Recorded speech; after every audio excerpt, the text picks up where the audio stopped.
አትሊስት ሶስት ትልልቅ ጉዳዮች ዛሬም እናነሳለን። አንደኛ በመከራ ውስጥ መደሰት፣ በመከራ ውስጥ መደሰት የሚል ሐሳብ አንስተን እንጨዋወታለን። ሁለተኛ ላይ ደግሞ የምንመለከተው ሐሳብ የእግዚአብሔር መጋቢነት፣ ይሄ በጣም ወንደርፉል ሐሳብ ነው። የእግዚአብሔር መጋቢነት በሚል ርዕሰ ጉዳይ ላይ እናይና መጨረሻ ላይ ለቅዱሳን የተገለጠ እውነት፣ ለቅዱሳን የተገለጠ እውነት፣ ይህን ሶስቱን ሐሳብ አይተን ነው የምንጨርሰው ማለት ነው። ለቃሉ ክብር እንቆማለን። ዛሬ የምንሸፍነው የቆላስይስ መጽሐፍ ምዕራፍ 1 ከቁጥር 23 እስከ 27 ድረስ ስለሆነ በታላቅ ትሕትና ታላቅ አክብሮት እግዚአብሔርን ቃል በጉጉት አንብቡት። ከቁጥር 24 እስከ 27 ኦልሞስት 4 ቁጥሮች ናቸው። አሁን በመከራዬ ስለ እናንተ ደስ ይለኛል። አንዱ ቶፒክ ይችላል ማለት ነው። በመከራ መደሰት ያልኩት በመከራዬ ስለ እናንተ ደስ ይለኛል፣ ስለ አካሉ ማለትም ስለ ቤተ ክርስቲያን በሥጋዬ በክርስቶስ መከራ የጎደለውን እፈጽማለሁ። ቁጥር 25 ስለ እናንተ እንደተሰጠኝ እንደ እግዚአብሔር መጋቢነት፣ ቀጥሎችን የምናያት የእግዚአብሔር መጋቢነት ብየዋል። እንደ እግዚአብሔር መጋቢነት የእግዚአብሔርን ቃል ፈጽሜ እንደሰብክ እኔ የቤተ ክርስቲያን አገልጋይ ሆነ። ቁጥር 26 ይህም ቃል ከዘላለምና ከትውልዶች ጀምሮ ተሰውሮ የነበረ ምስጢር ነው፣ አሁን ግን ለቅዱሳኑ ተገልጧል። ሶስተኛ ሐሳብ አሁን ግን ለቅዱሳኑ ተገልጧል ብሎ ሐሳቡን የምናብራራው ማለት ነው። ቁጥር 27 ለእነሱም እግዚአብሔር በአሕዛብ ዘንድ ያለው የዚህ ምስጢር ክብር ባለጠግነት ምን እንደሆነ ሊታወቅ ወደደ። ምስጢሩ የክብር ተስፋ ያለው ክርስቶስ በእናንተ ዘንድ መሆኑ ነው። ዘላለማዊ አምላካችን እግዚአብሔር ሆይ ዛሬ ማታ እንድትናገረን ድምፅ እንድታሰማን ቃልህ በስልጣን በኃይል በጉልበት በመንፈስ ቅዱስ ጉልበትና ኃይል ወደ እያንዳንዳችን እንዲመጣ እጸልያለሁ። ሁላችንም ተናገረን። አሜን። ቴንኪዩ ወዳጆች፣ እግዚአብሔር ይባርካችሁ። ኦኬ፣ እነዚህን ሶስት ቃላት ከዛው ክፍል ላይ እንዳወጣን አይታችኋል። አንደኛ ጉዳያችን በመከራ ውስጥ መደሰት የሚለውን ቃል እንማማርበታለን። ቁጥር 24 ላይ ነው ያለው። እንዳያችሁት እንዳነበብ ነው። ቁጥር 24 ላይ አልዬ ሲያነብ ደግሞ እንስማው። ቁጥር 24ን ብቻ ከመሃል ወስዶ አሁን በመከራዬ ስለ እናንተ ደስ ይለኛል፣ ስለ አካሉ ማለት ስለ ቤተ ክርስቲያን በሥጋዬ በክርስቶስ መከራ የጎደለውን እፈጽማለሁ። በመከራ ስለ መደሰት እያወራ ሁለቱ ነገሮች እንደምታውቁት አብረው አይሄዱ። መከራ ካለ ባዮሎጂካሊ አካባቢውም የሚያስተምረን ማልቀስን ነው። መከራ ካለ ሰው ይጮሃል፣ ሰው ያለቅሳል፣ ሰው ሐዘንተኛ ይሆናል። ይሄ ግልጽ እውነት ነው። ጳውሎስ ግን በመከራዬ ደስተኛ ነኝ እያለ ነው። ሰውየው ጤነኛ ነው? ምንድን የነካው? በመከራዬ በጣም ደስተኛ ነኝ፣ ደስ ብሎኛል ይላል። እንደምታውቁት ይሄን ደብዳቤ የሚጽፈው ከሮም እስር ቤት ይታወቃል። ጳውሎስ 3 ቦታ ላይ የፊጥኝ ታስሯል። አንደኛ የታሰረው ኢየሩሳሌም ውስጥ ነው። እንዲሁ እናነባዋለን። ለሱ እስር ብርቅ አለ፣ የህይወት አካል ነው ለሱ። የሐዋርያት ሥራ መጽሐፍ ምዕራፍ 21 ቁጥር 30 ጀምሮ ሐዋርያት ሥራ ምዕራፍ 21 ቁጥር 30 ጀምሮ ሲያነብልን እንስማ። ከተማው ሁሉ ታወከ፣ ሕዝቡም ሁሉ ተሰበሰቡ። ጳውሎስንም ይዘው ከመቅደስ ውጭ ጎተቱት። ወዲያውም ደጆች ተዘጉ። ሊገድሉትም ሲፈልጉ ኢየሩሳሌም ፈጽማ ታወከች የሚል ወሬ ወደ ጭፍራው ሻለቃ መጣ። እርሱም ያን ጊዜ ወታደሮችን ከመቶ አለቆች ጋር ይዞ እየሮጠ ወረደባቸው። እነርሱም የሻለቃውን ወታደሮችን ባዩ ጊዜ ጳውሎስን መምታት ተዉ። በዚያን ጊዜ የሻለቃው ቀርቦ ያዘውና በሁለት ሰንሰለት ይታሰር ዘንድ አዞ ማን እንደሆነና ምን እንዳደረገ ጠየቀ። 34 ሕዝቡም እኩሌቶቹ እንዲያ እያሉ የጮኹ ነበር። ስለ ጫጫታውም እርግጡን ማወቅ ባልቻለ ጊዜ ወደ ወታደሮች ሰፈር ይወስዱት ዘንድ አዘዘ። ወደ ደረጃውን በደረሰ ጊዜ ስለ ሕዝቡ ግፊያ ወታደሮች እንዲሸከሙት ሆነ።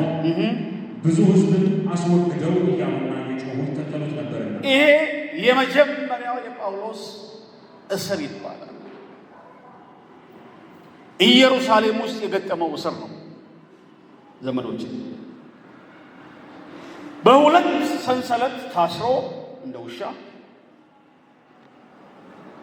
ከሕዝቡ ብዛት የተነሳ ተሸክመውት አይደል? ብዙ ሕዝብ ይወገድ፣ ግደለው እየተባለ ወደ እስር ቤት ወድቋል። ኢየሩሳሌም ውስጥ ለሱ እስር ብርቅ አይደለም። እዚህ ውስጥ ሆኖ ግን ደስተኛ ነበር። ክብር ለጌታ ይሁን። ይሄን በኋላ በስፋት እናየዋለን። ሁለተኛ የጳውሎስ እስር የሚባለው ቄሳሪያ ውስጥ የታሰረው እስር ነው። ቄሳሪያ እዛም ለረጅም ጊዜያት እስር ቤት ማቋል። እሱ ብርቅ ነው። ሐዋርያት ሥራ መጽሐፍ 23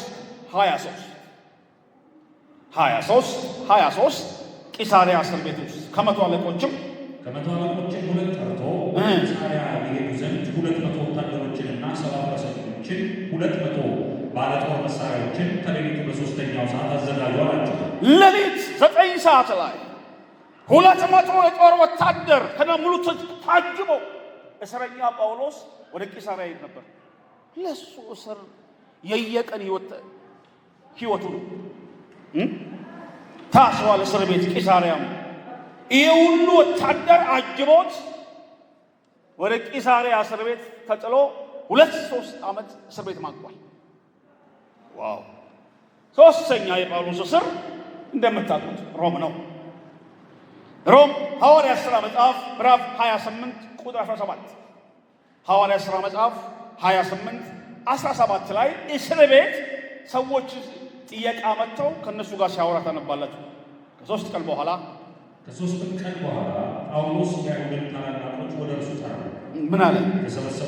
በተሰበሰቡ ጊዜ እንዲህ አላቸው፣ እሺ ወንድሞች ሆይ እኔ ሕዝቡን ወይም አባቶችን ሥርዓት የሚቃወም አንዳች ሥራ ሳላደርግ ከኢየሩሳሌም እንደታሰርኩ በሮማውያን እጅ አሳልፈው ሰጡኝ።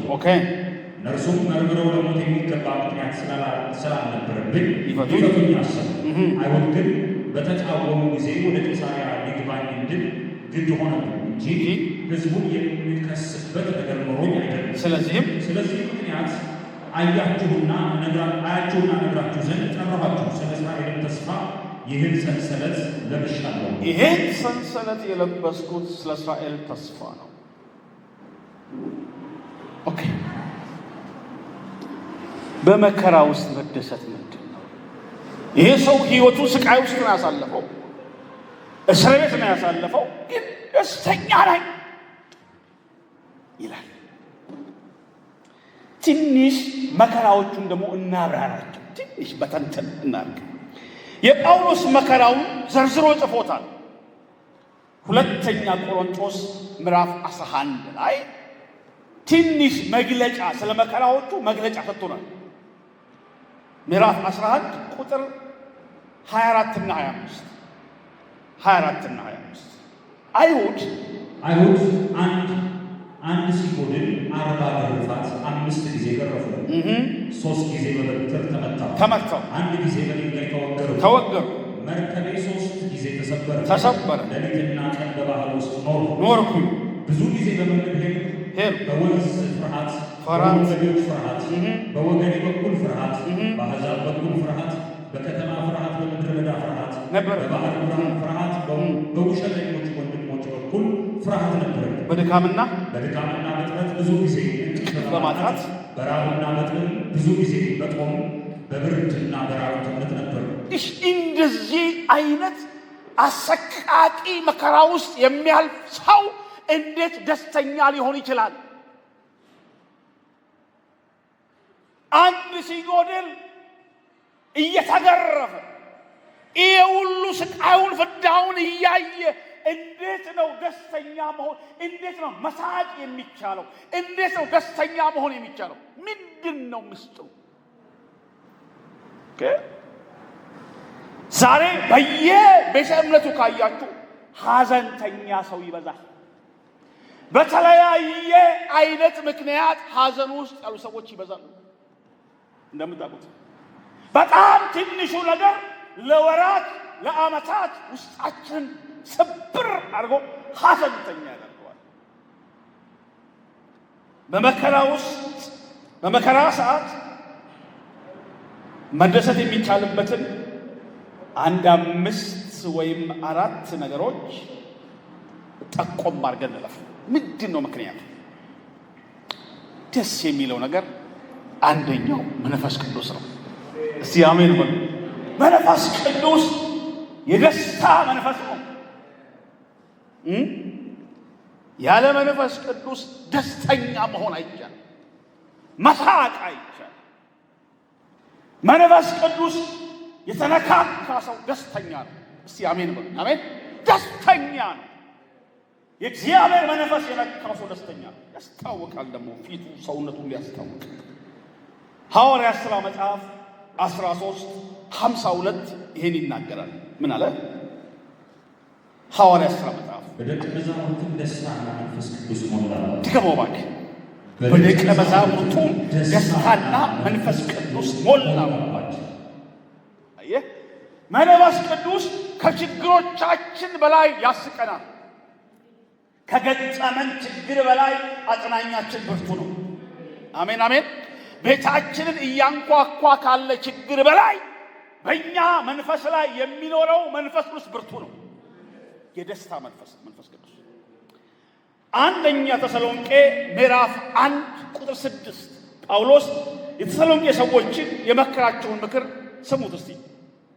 ደግሞ 1:6 አንደኛ ተሰሎንቄ 1:6 ደግሞ እናንተ ቃሉን በብዙ መከራ በመንፈስ ቅዱስ ደስታ ጋር ተቀበላችሁ።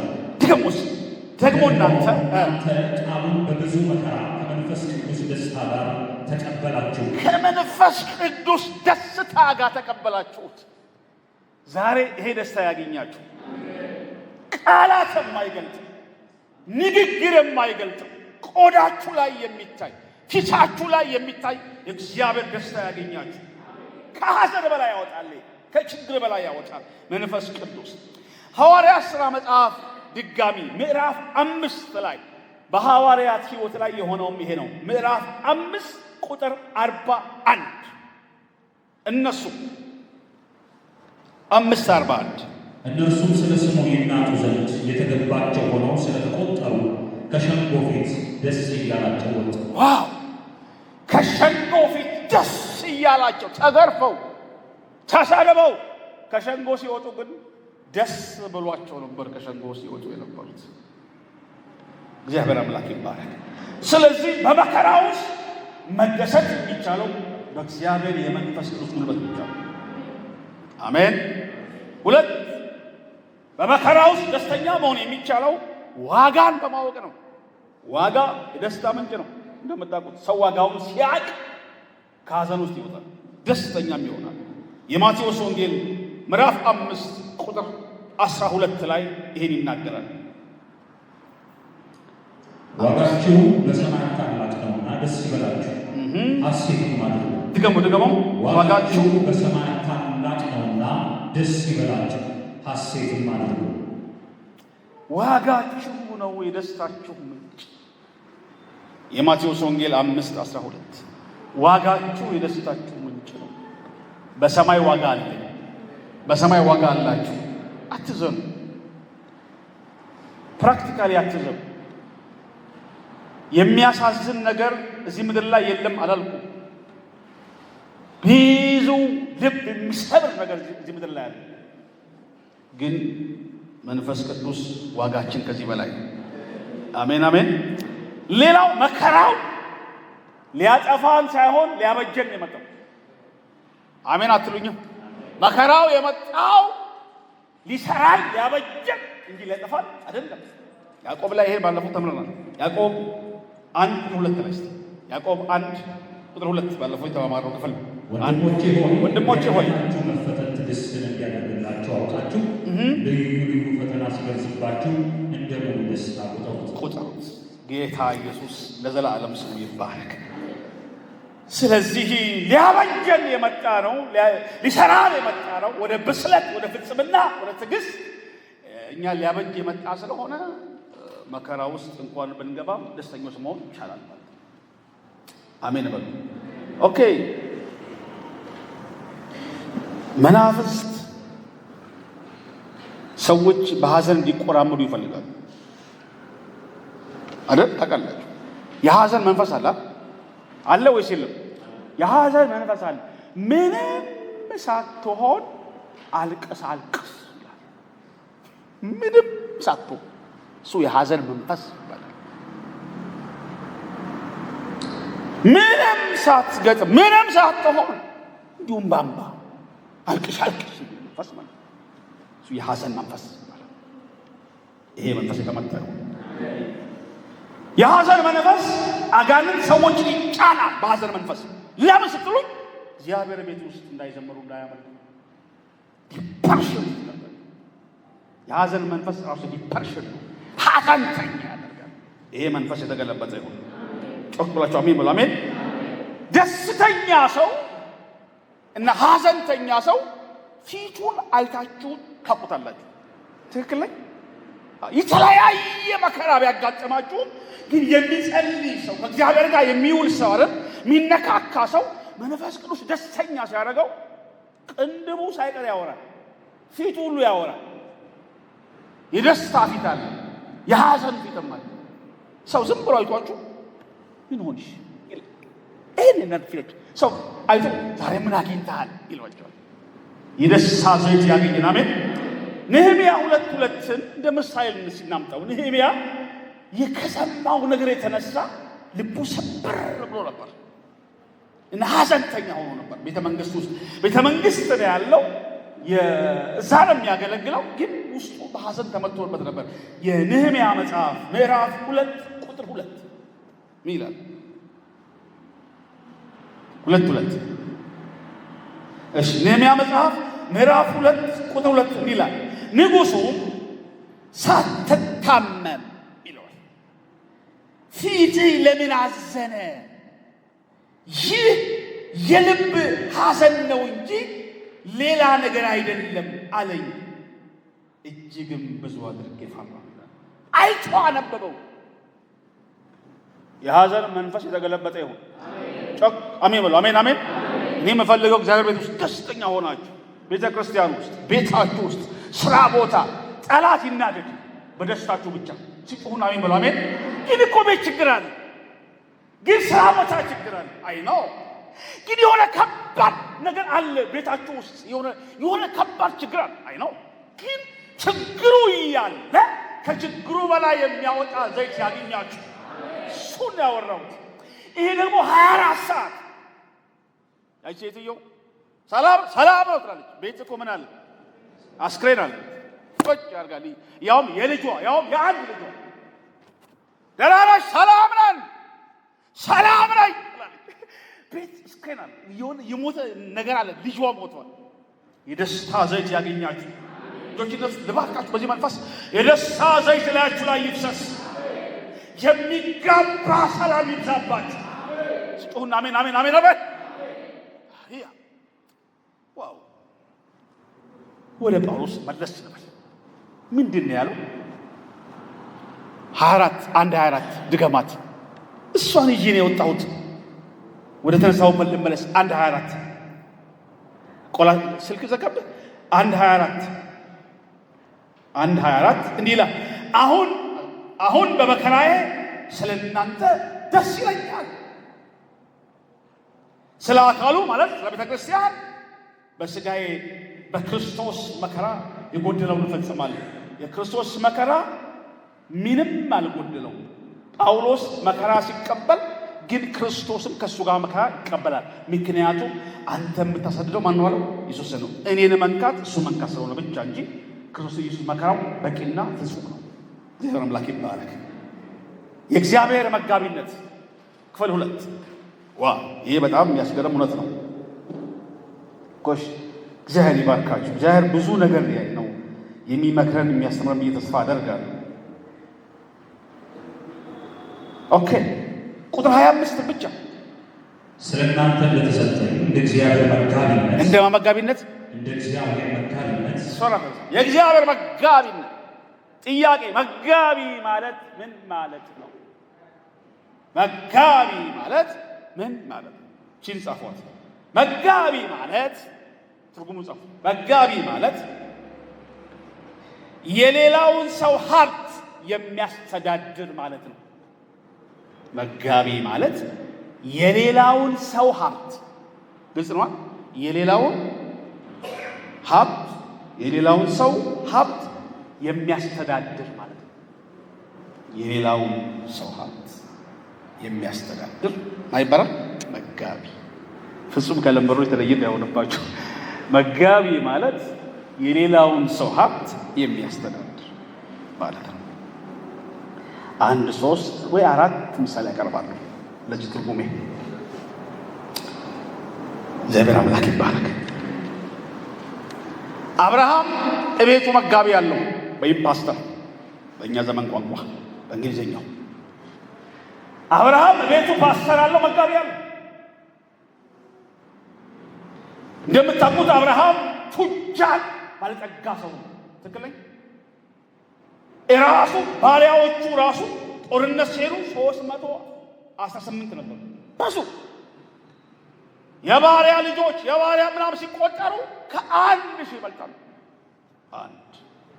የአብርሃም የፍየል ብዛት፣ የበጉ ብዛት፣ የግመሉ ብዛት የትየለ ነው። መጽሐፉ ያ ሰው ባለጠጋ ነው ይላል አብርሃም። ይሄን ሁሉ ሀብት ግን የሚያስተዳድረው አንድ ፓስተር ነው፣ አንድ መጋቢ ነው። ያ ሰው ኤልኤዘር ይባላል። ዘፍጥረት 15 ከቁጥር 1 እስከ 2። ከዚህ ነገር በኋላ የእግዚአብሔር ቃል በራእይ ወደ አብርሃም መጣ። ምን ሲል? አብርሃም ሆይ አትፍራ፣ እኔ ለአንተ ጋሻ ነኝ፣ ዋጋህም እጅግ ታላቅ ነው። አብርሃምም አቤቱ እግዚአብሔር ሆይ ምን ትሰጠኛለህ? እኔም ያለ ልጅ እሄዳለሁ፣ የቤቴን መጋቢ የደማስቆ ሰው ይህ ኤሊኤዘር ነው አለ። ይሄ የቤቴ መጋቢ አንድ የደማስቆ ሰው ነው፣ አሕዛብ ነው። የቤቴ መጋቢ ነው፣ የቤቴ ፓስተር ነው። ቤቴን የሚያስተዳድርልኝ እሱ ነው። የኔን ሀብት ፍየሎቹን፣ በጎቹን፣ ግመሎቹን በሙሉ ኤፍሬ ነገር ማኔጅ የሚያደርግልኝ እሱ ነው። የኔ ፓስተር፣ የኔ መጋቢ እሱ ነው። የቤቴ መጋቢ። አንድ ልጅ የለኝም እኔ ከሞት ይሄ የቤቴ መጋቢ ሰው ነው ሁሉን ነገር የሚወስደው። የአብርሃም የቤቱ መጋቢ ማነው ስሙ አልኩኝ? ኤሊኤዘር ይባላል። መጋቢ አሁን ኤሊኤዘር ካያችሁት አንድ በግ የለውም።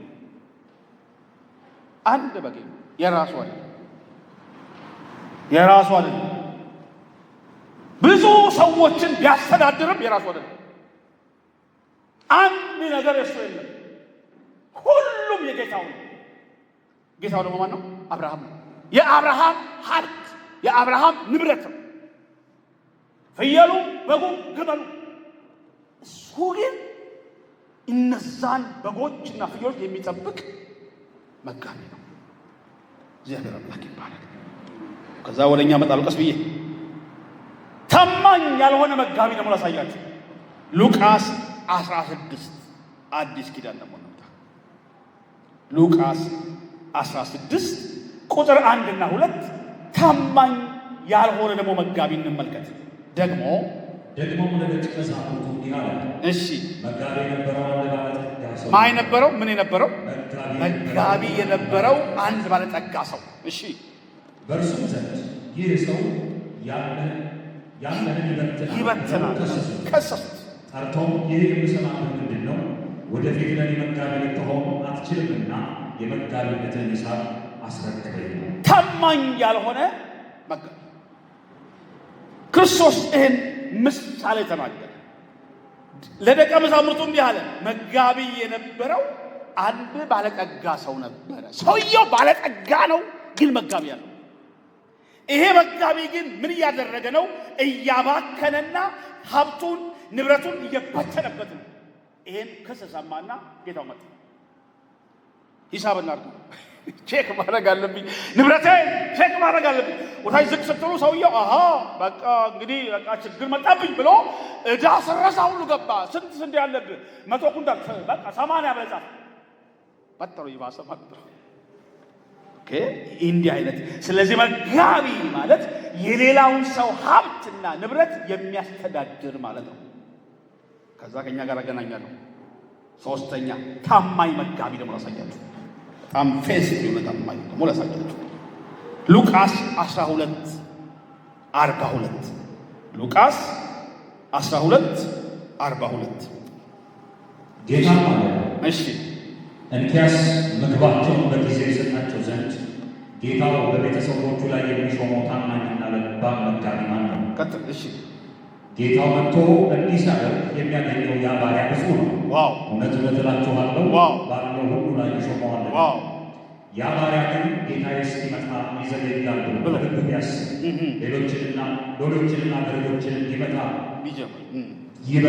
ይበላም ይጠጣም ይሰክርም ዘንድ ቢጀምር የዛ ባሪያ ጌታ ባልጠበቀበት ሰዓት፣ ቀን ባልታወቀም ሰዓት ይመጣል። ከሁሉም ይሰነጥቀዋል፣ እድሉንም ከማይታል መኑ ጋር ያደርገዋል። ሁለቱም እዚህ ጋር ታማኝ የሆነው ታማኝ ያልሆነው። ጌታም አለ ቁጥር 42 ላይ እንኪያስ ምግባቸውን በጊዜው የሰጠ ጌታ በቤተሰቦቹ ላይ የሾመው ታማኝና ልባም መጋቢ ማለት ነው። እስቲ አሜን።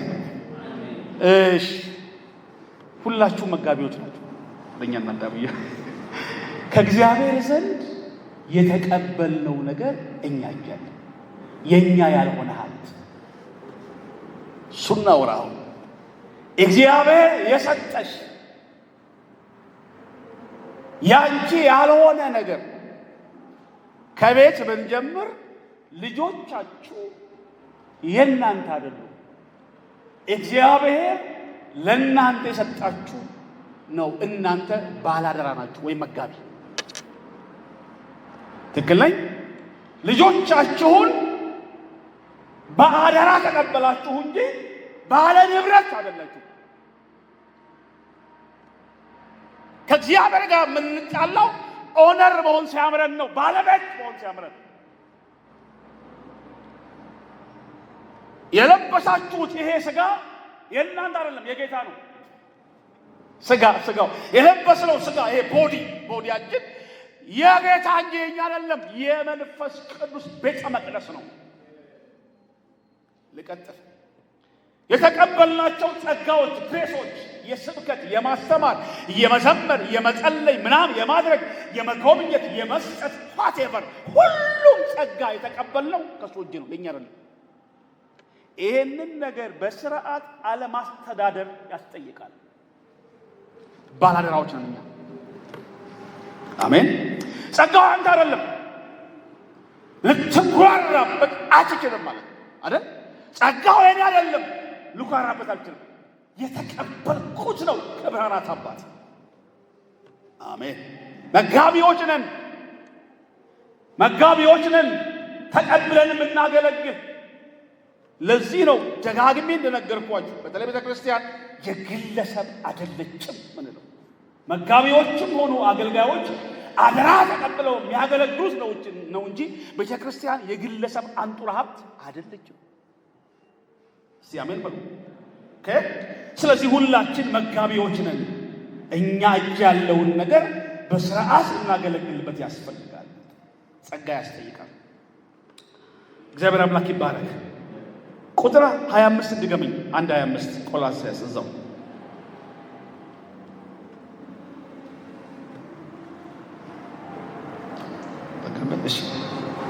ስለናንተ እንደተሰጠኝ የእግዚአብሔር መጋቢነት የእግዚአብሔርን ቃል ፈጽሜ እንድሰብክ አንደኛ የእግዚአብሔርን ቃል ባለአደራ መጋቢ አንደኛ እግዚአብሔርን ቃል ፈጽሞ ይሰብካል። ቀጥል ትንሽ የእግዚአብሔርን ቃል ፈጽሜ እንድሰብክ እኔ የቤተ ክርስቲያን አገልጋይ ነው። የቤተ ክርስቲያን አገልጋይ ባለአደራ ሁለቱም ብቻ ነው ከመሃል ወስደ የእግዚአብሔርን ቃል ፍጹም መስበክ።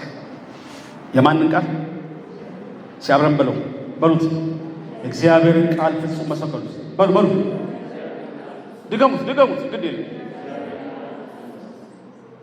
የማንን ቃል ይሄ ነገር እኮ በጣም ከባድ እኮ ነው። ቀላል መስራችሁ ነው አይደል? እግዚአብሔርን ቃል ፍጹም መስበክ ከመድረኮቻችን ላይ የእግዚአብሔርን ቃል መስበክ እየራቀ እንዳውም አሁንማ እንትን በቃ በጣም ወደ ሻው ወደ መዝናኛነት ሁሉ ያደገ የመጣ ነገር ነው። ዓለማውያን ሰዎች መዝናናት ሲያምራቸው ቸርች ይመጣሉ ኢንጆይ ለማድረግ። በጣም ጥሩ ተናጋሪዎች አለን። ልክ ለመዝናናት ኢንተርቴንመንት ነገር አለ ኢንጆይ ለማድረግ በምናወራቸው ጥቅሶችና ቀላቀሎች ሰዎች ኢንጆይ ያደርጋሉ። ዋው ነው ይላል። እግዚአብሔርን ቃል ጆህ አይተካው። ትክክል። እኔ ፐርሰናሊ ቃል ሲበዛበት ብዙ አይመቸኝ። የግሌ የእግዚአብሔር ቃል እግዚአብሔር ቃል አይደል?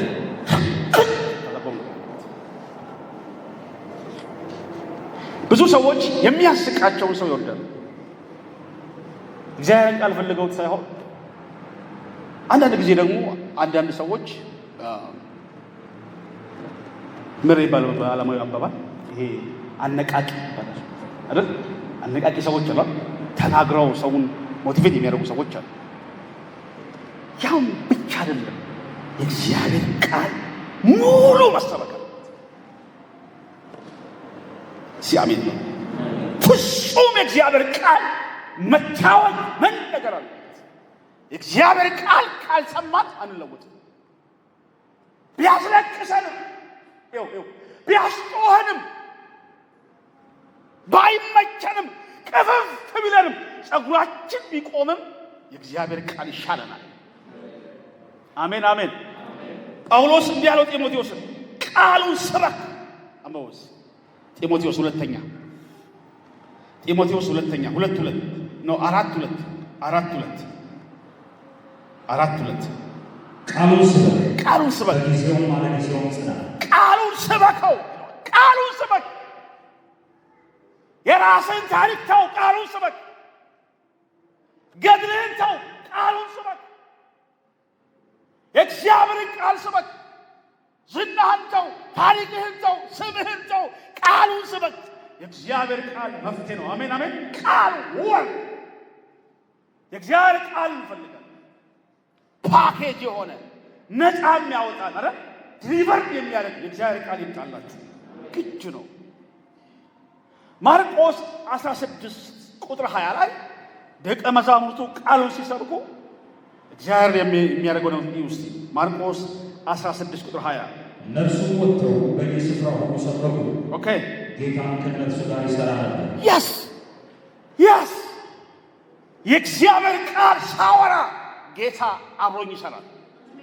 ግድ ነው። ቃሉን በድንቅና በተአምራት ያጠናል። ትክክል ነው። የእግዚአብሔር ቃል ሰው ይለውጣል። ከኔ ተረት ይልቅ፣ ከኔ ፍልስፍና ይልቅ፣ ከኔ ምናምን ይልቅ፣ ከኔ የንግግር ችሎታ በላይ የእግዚአብሔር ቃል ሰው ይለውጣል። አሜን።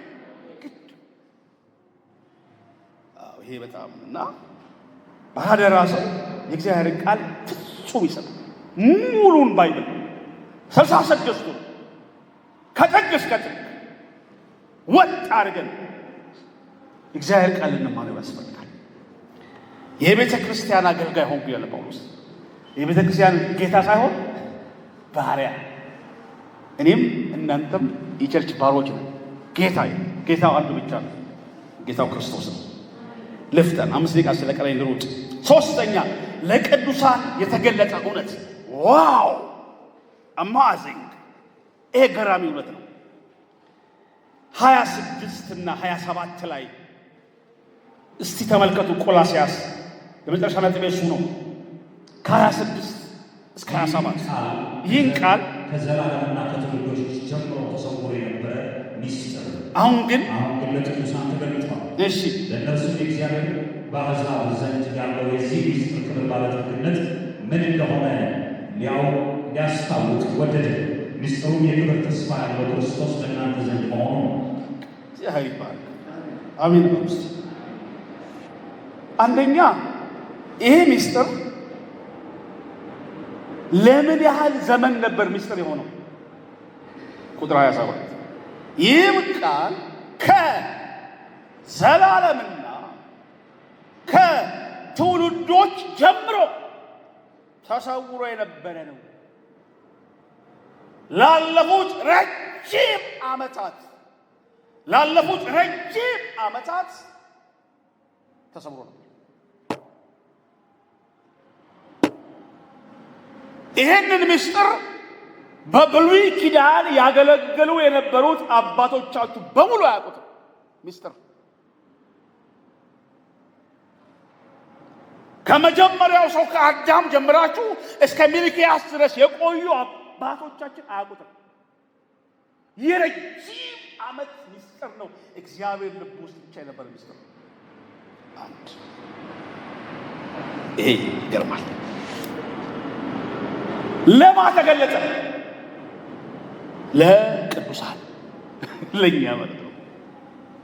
እግዚአብሔር ከዘመናት መጨረሻ ላይ ይሄንን ጉዳይ ለልጆቹ ገለጠው። ኦኬ፣ ግን ሚስጥሩ ምንድን ነው? ሁለት። በነገራችን ላይ የጳውሎስ ሚስጥር የሚለውን ቃል አዲስ ኪዳን ላይ ብቻ 27 ጊዜ ይጠቀመዋል። የትንሣኤ ሚስጥር አለው፣ የምናምን ሚስጥር ያል 27 ጊዜ እሱ ጊዜ እናያለን።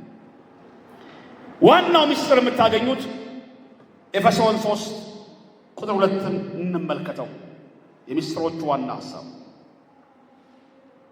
ለእናንተ ስለተሰጠኝ ስለ እግዚአብሔር ጸጋ መጋቢነት የእግዚአብሔር ጸጋ መጋቢነት በእርግጥ ሰምታችኋል። አስቀድሜ በአጭሩ ለጻፍኩ ይህ ምስጢር በመገለጥ አስታወቀ። ይህንንም ስታነቡ የክርስቶስን ምስጢር እንደማስተውሉ ልትመለከቱ ትችላላችሁ።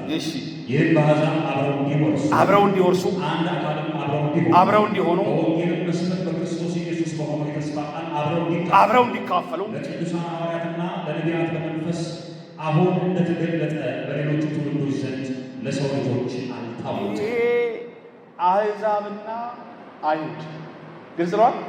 አንድ ላይ ሆነው ተሰብስበው አንድ ላይ እግዚአብሔር የሚያመልኩበት ሂደት ሚስጥር ነበር። ግልጽ ነው። የማና የአሕዛብና የአይሁድ አንድ ላይ ሆነ። ምክንያቱም አይሁድ አሕዛብን በጣም የሚጠየፍ። አሁን ግን ቤተ ክርስቲያን ውስጥ ብሔር፣ ዘረኝነት፣ ጎጠኝነት ቦታና ስፍራ የለውም። የኢየሱስ ክርስቶስ ደም ዘረኝነትን ገሎታል። እስቲ አሜን በሉ። ትልቁ ምስጢር አብረን የመሆናችን ጉዳይ፣ አንድ ላይ የመሆናችን ጉዳይ ነው። ከአሕዛብም ከአይሁድም አንዱ ይሄ ነው። ሁለተኛው ምስጢር ቁጥር 27 ላይ ያለው ቆላስያስ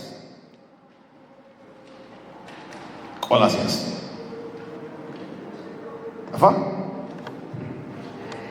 ለእነርሱ የእግዚአብሔር በአሕዛብ ዘንድ ያለው የዚህ ምስጢር ክብር ባለጠግነት ምን እንደሆነ ሊያስታውቅ ወደደ። ሚስጥሩም የክብር ተስፋ ያለው ክርስቶስ በእናንተ ዘንድ መሆኑ። ይሄ በደንብ አሜን በሉ። አሜን። ይሄ አሜን እኮ የሚያሰኝ ነው። ጮክ ሲበለን የክብር ተስፋ ያለው ብሉስ። በጣም ጥሩ። የክብር ተስፋ ያለው ክርስቶስ በእኛ ዘንድ መኖሩ ነው። ኢየሱስ ከኛ ጋር ነው። ያው የክብር ተስፋ ያለው ክርስቶስ ከኛ ጋር መሆኑ በእኛ ውስጥ ማደሩ የክብር ተስፋ ይዞ እኛ ውስጥ መቀመጡ እኛ ውስጥ ማደሩ በብሉይ ኪዳን ምስጢር ነበር፣ እንግዳ ነበር።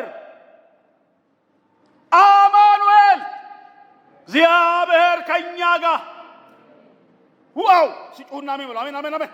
አማኑኤል እግዚአብሔር ከኛ ጋር፣ እግዚአብሔር ካንቺ ጋር፣ እግዚአብሔር ካንተ ጋር፣ እግዚአብሔር ጎጆ፣ እግዚአብሔር ቤታችን ገባ። ሃሌሉያ! ያውም የክብር ተስፋ ያለው ሃሌሉያ! የክብር ተስፋ ያለው ክርስቶስ እኛ ውስጥ። ትንሽ ስለ ክብር ልንገራችሁ። ክብር ማለት ትንሣኤው ነው። ክብር ግሎሪፊኬሽን ነው። ግሎሪፊኬሽን ነው። ይሄ ስጋችን የማይሞት ሆኖ እንደሚነሳ ይሄ ስጋችን የሚበሰብሰው ማይበሰብሰውን የሚሞተው ማይሞተውን ለብሶ በክብር እንደሚነሳ ማስረጃ የክብር ተስፋ ያለው ክርስቶስ እኛ ውስጥ ነው ያለው። በዚህ ደስ ይበላችሁ። ጮክ ብላችሁ አሜን በሉ። ማጠቃለያ ሰውሃት እንደ ወንድማችሁ ምክር አለ። ደስተኞች አሜን በሉ። ፊታችሁ ይታወቅ በደስታችሁ። ቤት የሚበላ ምግብ ሊጠፋ ይችላል። የሚቀየር ልብስ ሊጠፋ ይችላል። ኢኮኖሚካሊ ክራይሲስ ሊያጋጥም ይችላል። ኋቴና ግን ልባችን ውስጥ የተቀመጠው ግን ደስታ አይበርድም። አሜን በሉ። አሜን በሉ። ይኸው ደስተኛ የሆነ ሰው ቸርች እንኳን ሲመጣ እኮ ያስታውቃል። በቃ ያስታውቃል። አለባበሱ ሁሉ ያስታውቃል። ልምከራችሁ፣ ዝንጥ ብላችሁ ቸርች ትመጡ።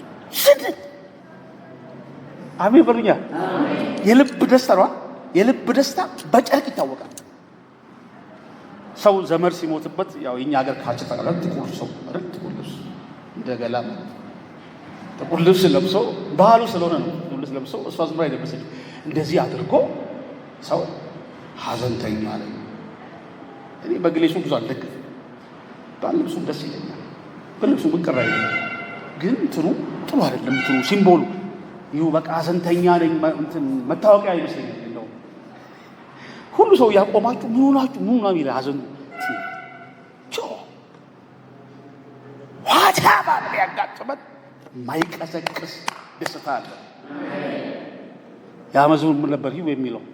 ማይደፈር ሰላም አለኝ ኢየሱስ የሰጠኝ ያለው ዓለም ሁሉ ለድራቻ ለደላለው በትከትላለው ማይደፈር ሰላም አለኝ ኢየሱስ የሰጠኝ ሃራራራ ዓለም ሁሉ በጥላቻ በውድቀት ላለው አልከፈልኩበትም ቀጥል አልከፈልኩበትም ጎንበስ ቀና አላልኩም። ረጅም ጎዳና በእግሮቼ አልኳተንኩም። ጸጥታ ለውስጤ ጸጥታ ለውስጤ ረክቷል መንፈሴ ረክቷል መንፈሴ ሰላም ሰላም ማይደፈር ሰላም ኢየሱስ የሰጠኝ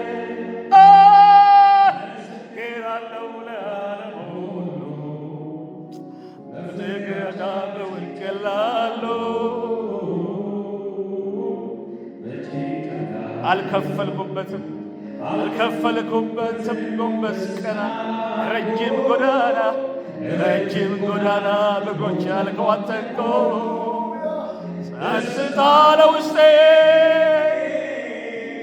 ረክቷል መንፈሴ ሰላም እኔ በቃ እንጆ ቸርች ትመጡ አዝናችሁ እንዳትቀመጡ። ቸርች ትመጡ ሲለሉ እንዲህ አለ ዕንባቆም፣ ከብቶች በጋጣ ባይገኙ የወይራ ስራ ቢጎድል እኔ ግን በእግዚአብሔር ደስ ይለኛል። እግሮቼ በዓለት ላይ ያቆማቸዋል። ሲጮሁና አሜን በሉ። አሜን አሜን። የደስታ መንፈስ ያገኛቸዋል። ሃሌሉያ። ያስፈላጊ ነው በጣም ይሄ ሁልጊዜ ሰው ስለሆነ ምን ወዳቸው ሰዎች ይሞቱብናል። እኔም ጭምር ሟች ነው፣ እናንተም ሟች ናችሁ። ምን ወዳቸው ሰዎች ይለዩ እንችላል በተለያየ ምክንያት ተራራ ምን ተበቀውላችሁ። ፕሊዝ ሐሰተኛነቱ እግዚአብሔር ቤት ውስጥ ሁለት ባላደራዎች ነን። ያንተ የሆነ ምንም የሌለ መናጭ ደሃ ነው። ራቁትህን የመጣኸው ራቁትህን ትሄዳለህ። ትክክል ነኝ። ምንም ይሄ የለበስኩት ሥጋዬ ቆዳዬ እንኳን ሳይቀር ከሰራዊት አባት እግዚአብሔር ተቀበልኩት። ምንም ነገር የሌለን ምስኪኖች ነን፣ ባላደራዎች ነን። ቤታችሁ ውስጥ ያሉት ሀብት ንብረት፣ የሚሯሯጡ ሕፃናት፣ ሁሉ ነገር ሆምረት አየኸው ያንተ አይደለም። እግዚአብሔር ሰጥቶ የመጡ ልጆች ናቸው፣ ባላደራ ናቸው። እነዛን ልጆች መግብ፣ አስተምር፣ አልብስ ተባልክ እንጂ አንተ ኦነር አይደለም። ባላደራ አይደል? ባላደራ የእግዚአብሔርን ቃል በፍጹም ይሰብካል፣ በጊዜው አለጊዜው። ባላደራ የክርስቶስ አገልጋይ ነው፣ የቤተ ክርስቲያን አገልጋይ። ሶስት ምስጢር ተገልጧል። አብረን እንድንሆን ከነገድ ከቋንቋ ከብሔር ዋጅቶን አብረን እንድንቆም አብረን እንድናገለግል እግዚአብሔር መጥቶናል። የክብር ተስፋ ያለው ክርስቶስ በእኛ ልብ ይኖራል። ኢየሱስ ለዘላለም ጌታ። ቆምን የቅድማውን ብዙ ዘምረን ጸልየን ጨርሳለን። እሺ መታ ይችላል። እሱ ማይረመር ሰላም አዳ ዘዘክራለው ለዓለም ሁሉ በትግላታ በውድቀት ላሉ